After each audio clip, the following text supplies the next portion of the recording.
Welcome to this deep dive into an alarming scientific discovery that's happening right beneath our cities.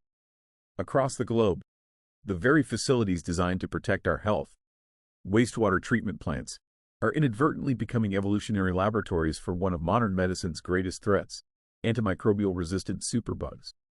Today, we'll explore how these treatment facilities are creating perfect conditions for bacteria to develop and exchange resistance genes, potentially unleashing what scientists call a silent pandemic that already claims over 1.27 million lives annually. Join us as we investigate this hidden crisis and the innovative solutions being developed to combat it. Conventional wisdom suggests that wastewater treatment plants protect public health by removing contaminants from our water. However, recent research published in Water Research has revealed a disturbing reality. These facilities are creating ideal conditions for bacteria to exchange genetic material carrying resistance genes. A comprehensive 2023 study spanning 62 treatment plants across 12 countries found something counterintuitive. The concentration of specific resistance genes increased by up to 30-fold between incoming and outgoing waters. This challenges our fundamental assumption that treatment processes reduce all health threats. As Dr. Marta Veces Garcia from the University of Gothenburg explains, the combination of high bacterial densities, sublethal concentrations of antibiotics, and stress conditions creates perfect selective pressure for resistance to develop and spread. What was designed as a safeguard for public health now requires fundamental reconceptualization as a potential amplifier of a growing crisis. To understand this phenomenon, we need to explore the microscopic world where bacteria exchange genetic material. The process driving antimicrobial resistance involves specialized genetic elements called integrons and plasmids, mobile DNA segments that bacteria can transfer horizontally between species. Unlike vertical gene transfer from parent to offspring, horizontal exchange allows resistance capabilities to spread rapidly across bacterial populations that would never naturally interbreed. Wastewater treatment introduces several factors that accelerate this exchange.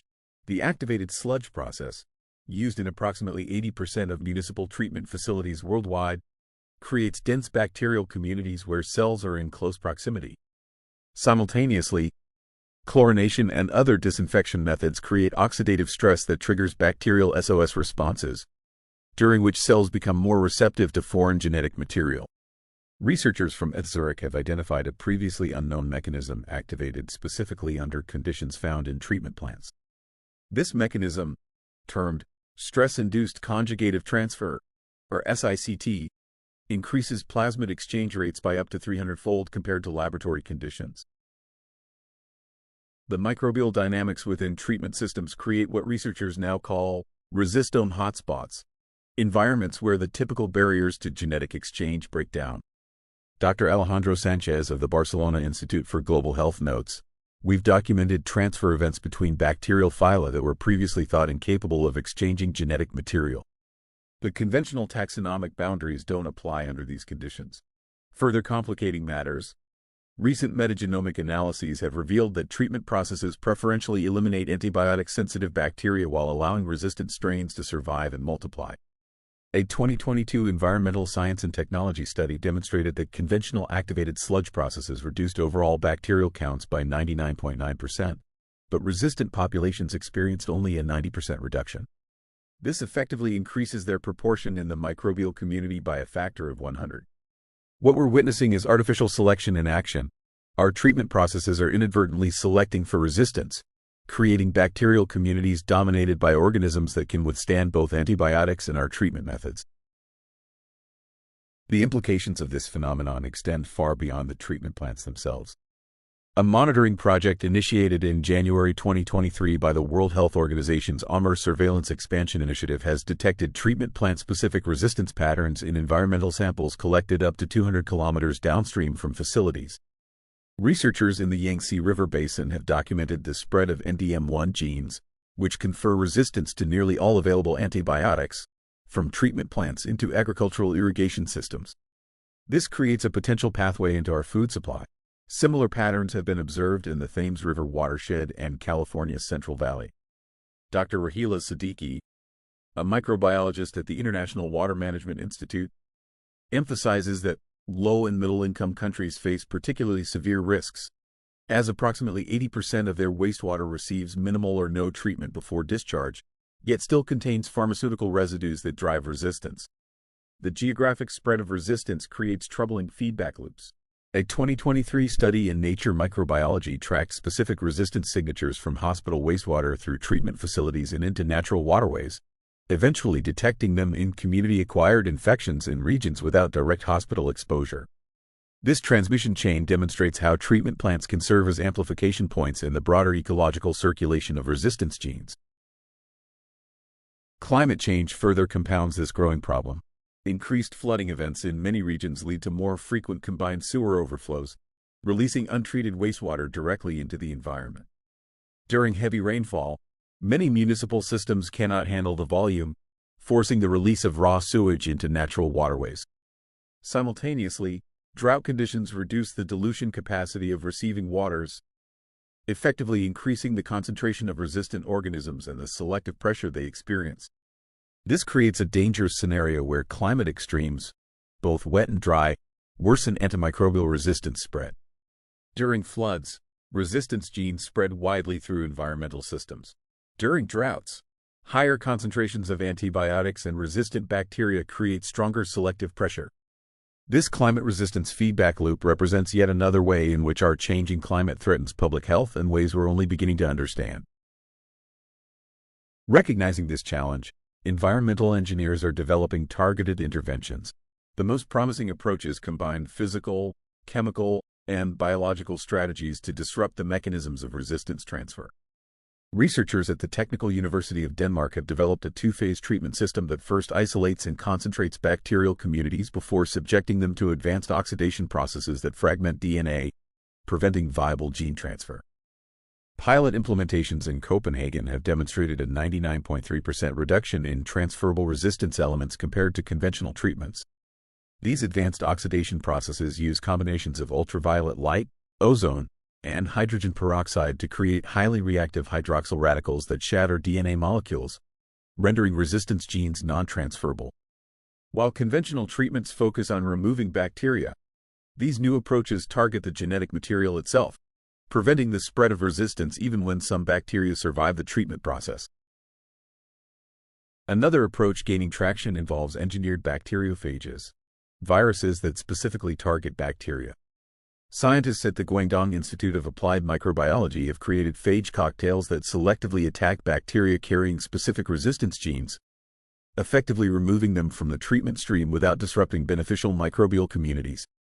These phages act as precision weapons, identifying and destroying only bacteria with resistance capabilities while leaving beneficial bacteria intact to continue the wastewater treatment process. Perhaps most innovative is the CRISPR-based system developed at the University of California, Berkeley, which directly targets and cleaves resistance genes. This genetic editing approach, deployed via specialized delivery vectors, can theoretically eliminate resistance capabilities while leaving the bacterial community intact to perform its waste processing functions. These biological approaches represent a paradigm shift from broad-spectrum chemical treatments to precision microbial management, essentially fighting evolution with evolution by deploying naturally occurring mechanisms to counter resistance. These technological solutions, while promising, face significant implementation challenges. Treatment facilities represent massive infrastructure investments with typical design lifespans of 50 to 100 years. Retrofitting existing systems requires not only technological innovation but also regulatory frameworks that recognize and prioritize odor reduction alongside traditional water quality parameters. Many treatment plants were designed decades ago with focus on removing visible contaminants and reducing biochemical oxygen demand, not addressing microscopic genetic exchanges. The regulatory landscape further complicates matters. Current water quality standards rarely address antimicrobial resistance directly, focusing instead on indicator bacteria and chemical parameters. This creates a situation where facilities can be fully compliant with regulations while still serving as resistance hotspots. Updating these standards requires scientific consensus, political will, and significant investment, a challenging combination in many regions. Additionally, monitoring resistance genes requires sophisticated molecular techniques not available in many water quality laboratories, creating implementation barriers particularly in regions with limited resources. The challenge remains urgent. The World Health Organization estimates that antimicrobial resistance currently causes approximately 1.27 million deaths annually. with projections suggesting this could rise to 10 million by 2050 if current trends continue, surpassing cancer as a cause of death globally. Wastewater treatment plants represent a critical intervention point in this crisis. Dr. James Cottingham of the International Water Association notes, "We've unintentionally created perfect evolutionary reactors for resistance.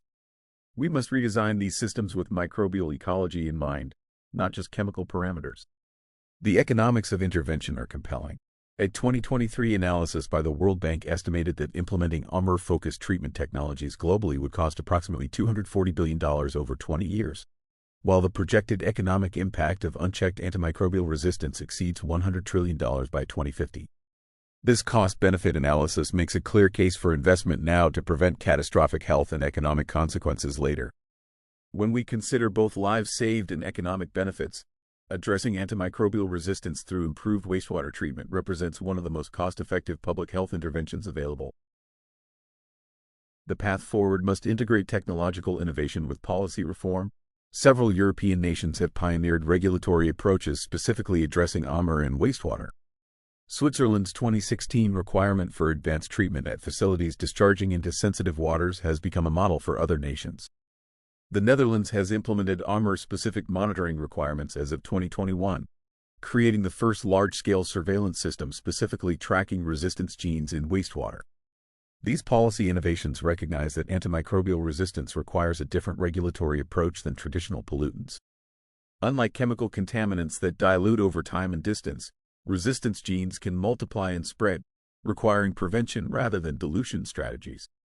The European approach combines monitoring, technology requirements, and pharmaceutical stewardship programs to address the issue comprehensively. These policies create regulatory frameworks that other regions can adapt to their specific contexts, providing templates for global action on this critical issue. With antimicrobial resistance now recognized by the WHO as one of the top 10 global public health threats, the hidden crisis in our wastewater infrastructure demands immediate attention. The solutions will require unprecedented collaboration between microbiologists, environmental engineers, pharmaceutical companies, and public health officials, bridging disciplines that have historically operated in isolation. This interdisciplinary approach must address the entire life cycle of antimicrobials, from development and use to disposal and environmental fate. Pharmaceutical companies must consider environmental impacts during drug development. Healthcare systems must implement antimicrobial stewardship programs to reduce unnecessary use. Environmental engineers must redesign treatment systems with resistance in mind. And public health officials must develop surveillance systems that track resistance across clinical and environmental settings. Only through this comprehensive approach can we effectively address antimicrobial resistance as the complex, multifaceted challenge it truly is. The wastewater treatment plant, once seen as simply the end of our water use cycle, must be reconceptualized as a critical intervention point in the global fight against antimicrobial resistance. As we've explored throughout this video, wastewater treatment plants stand at a critical crossroads in global public health. These facilities, originally designed to protect us, have inadvertently become evolutionary accelerators for one of medicine's greatest threats, antimicrobial resistance. The scientific evidence is clear. Conventional treatment processes create ideal conditions for resistance genes to multiply and spread, potentially contributing to a crisis that could claim 10 million lives annually by 2050. However, this recognition also presents an opportunity. By reimagining these facilities as intervention points rather than just end-of-pipe solutions, we can develop technologies and policies that specifically target resistance mechanisms. From advanced oxidation processes to engineered bacteriophages and CRISPR systems, innovative approaches show promise in breaking the cycle of resistance. The economic case for action is compelling. Investing $240 billion globally over the next 2 decades could prevent $100 trillion in economic damage. As climate change further complicates this challenge, the need for integrated solutions spanning microbiology, engineering, healthcare, and policy becomes increasingly urgent. The humble wastewater treatment plant, hidden beneath our cities, has emerged as an unexpected frontline in one of humanity's most pressing battles. A reminder that protecting public health requires us to understand and manage the invisible microbial world that surrounds us. Thanks for watching. Please like, subscribe, and hit the bell icon for updates. Your feedback is appreciated. We hope to see you again.